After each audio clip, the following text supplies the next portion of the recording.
Avez-vous déjà rêvé d'avoir un sentiment de tristesse intense, mais de directement passer à un sentiment de joie et de rire absolu? C'est aujourd'hui possible, depuis longtemps d'ailleurs, grâce à Angel Beats. Et aujourd'hui, on va en effet parler de Angel Beats. Angel Beats, qu'est-ce que c'est? C'est un animé en 13 épisodes, avec 2 OAV en plus. Et c'est un animé qui est dramatique, humoristique, qui est fantaisiste également, et avec un peu de romance. Mais il n'y en a pas trop, calmez-vous, il n'y en a pas trop. Et donc cet animé est sorti, il est assez vieux, hein, enfin, ça va. Il est sorti en 2010, a démarré en avril 2010 et a fini en juin 2010. Cet animé, il a été réalisé par Seiji Kichi et écrit par Jun Maeda, si je ne me trompe pas. Et il faut savoir également que le manga a été inspiré de l'animé Angel Beats. Donc c'est l'inverse de ce qui se passe en général en fait. Donc maintenant on va passer tout de suite à l'intrigue, hein, au synopsis de l'histoire. Je vais essayer au maximum de pas spoiler parce que je veux quand même vous laisser la découverte. Hein. Là c'est plus pour vous faire découvrir un animé que j'adore. Tout début, un jeune homme, un sniper. Elle a un sniper. Et elle est en train de viser une autre fille. Voilà. Donc cette fille s'appelle Yuri.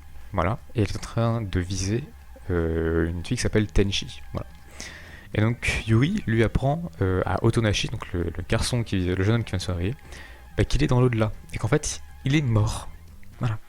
Ils sont dans un monde où en fait tous les jeunes, tous les adolescents en fait se retrouvent parce qu'ils ont eu une vie malheureuse. Ils ne sont pas satisfaits de leur vie, de leur jeune vie, leur courte vie, et n'ont pas pu réaliser leurs rêves, tout simplement. Donc ils sont dans ce monde-là pour peut-être réaliser, etc. Je sais pas. Donc quand on apprend qu'Otonashi, lui, n'a aucun souvenir de sa vie d'avant, de pourquoi il est là, etc. Donc il va rejoindre le groupe de Yuri, qui font tout pour combattre Tenchi et ne pas disparaître de ce monde. Voilà, donc je n'en dis pas plus hein, par rapport à ça.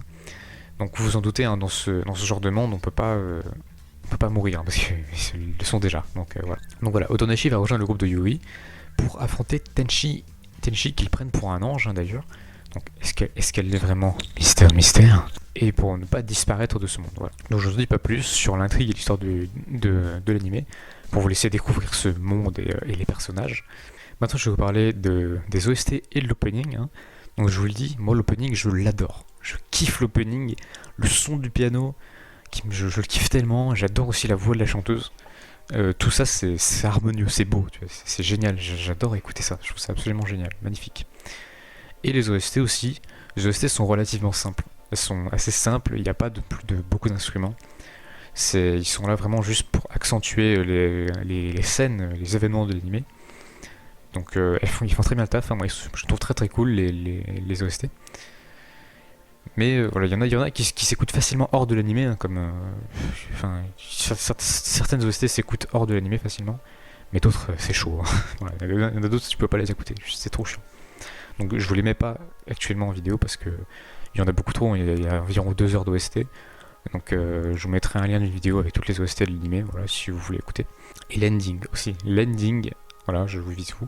L'ending, il est génial aussi. Je kiffe l'ending. Voilà. Donc aussi, je vais vous donner mon avis sur cet animé. Si je le présente, c'est parce que je l'aime beaucoup. Voilà, moi, c'est un de mes animés préférés. Parce que les mélanges sont bien faits. Il y a un mélange d'humour, de drame et de romance un petit peu, même si, bon, la romance, c'est vrai que ça peut déranger certains. Mais moi, je suis le premier, hein, des fois ça me dérange. Mais là, franchement, la romance est pas nanar, elle est pas ridicule, tu vois, elle est pas dérangeante, elle est plutôt bien gérée, c'est pas gênant du tout. Après, l'humour, ce que j'aime beaucoup dans l'humour, c'est que c'est un humour absurde. On est dans un monde où l'humour absurde, il est accepté de ouf. Du coup, t'as des personnages qui sont hilarants par rapport à ce qu'ils sont. Ils sont spéciaux pour certains, hein, c'est what the fuck. Et ils sont super drôles, c'est génial de les voir. Donc c'est vraiment cool. Mais c'est aussi un anime très dramatique qui peut vous faire pleurer. Hein. Enfin, c'est même sûr que ça vous fera pleurer, je pense. Sauf si vous êtes très très étrange. Parce qu'on va apprendre simplement c'est des histoires, c'est des gens qui sont là parce qu'ils ont eu une vie horrible. Et une fin horrible. Donc on va apprendre l'histoire des héros qui sont pour certaines très tristes. Donc forcément c'est dramatique. Voilà. Et c'est fantaisiste un peu aussi par rapport à ce qui se passe dans ce monde. Donc voilà. Mais franchement les mélanges sont très bien faits, très bien gérés, ce qui fait que c'est pas gênant. On passe d'une scène dramatique à une scène humoristique comme ça. C'est génial.